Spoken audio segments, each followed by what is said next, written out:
We have some surprising news coming from McDonald's today. Reuters is reporting that they're increasing their minimum wage for workers at about 1,500 stores. Quote, by the end of 2016, the average hourly wage rate for McDonald's employees at those restaurants will exceed $10 an hour. So they're doing an incremental thing. First it gets kicked up to, I think it's $9.10, then $9.90, then by 2016 it's $10 or more per hour. So it's going to affect about 14,000 workers. McDonald's also said that full and part-time crew employees at company-operated restaurants with at least 1 year of service will begin to accrue personal paid time off. Beyond that, some employees at both company and franchise-run stores will be eligible for education assistance, which is another good thing here. So now they're joining the growing list of companies that have decided, okay, we're going to stop being totally dickish. We'll give like a little bit of an increase here.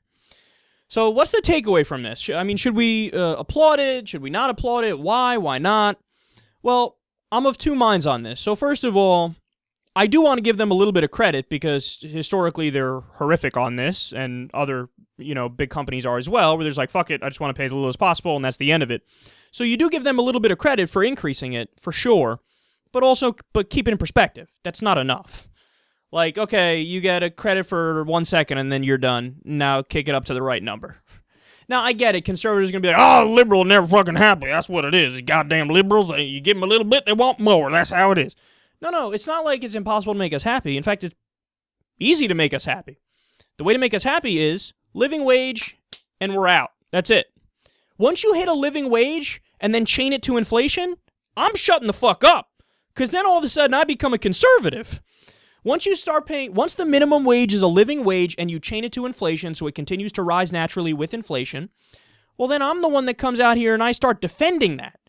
And if people say, I want it to be higher, I want a $25 an hour minimum wage, I'm going to say, whoa, but now all those bullshit conservative arguments that they use now and they're not good, then all of a sudden those arguments become good if you start arguing for too high a minimum wage. And of course the idea is, well, if it goes too high, you're going to increase unemployment. Because, small businesses can't afford to pay people $25 an hour in many cases, so more people will just be laid off. So I don't think we're unreasonable on this. So there's two proposals that I like. Either the $12 an hour minimum wage at a federal level and chain it to inflation. That's my number 2 favorite policy on the issue of the minimum wage. And the reason is that some economists say that's the number, that's the magic number for a living wage. But there's a new idea that I actually like more, and that policy is you have economists calculate in each state what a living wage is, because it's obviously going to be different in California and San Francisco and LA compared to Wyoming or Kentucky. So what you do is you have economists figure out what a living wage would be in all these areas, and then in each state, you codify this all into federal law. In each state, you put what it is, and you chain it to inflation, and then it's going to be a little bit different in every state, but at least in every state, you'll have a living wage.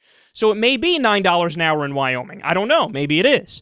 But then it also may be $16 an hour in L.A. And that, I think, makes the most sense.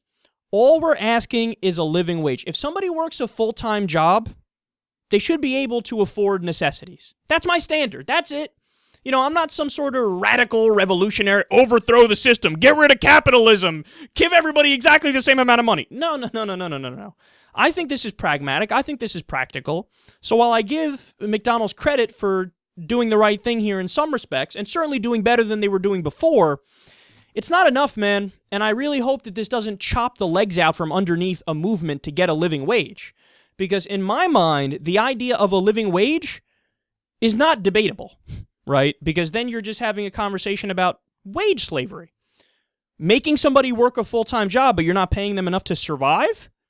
There's a term for that. It's called wage slavery. That's harsh language, but that's what it's called, and it's called that for a reason.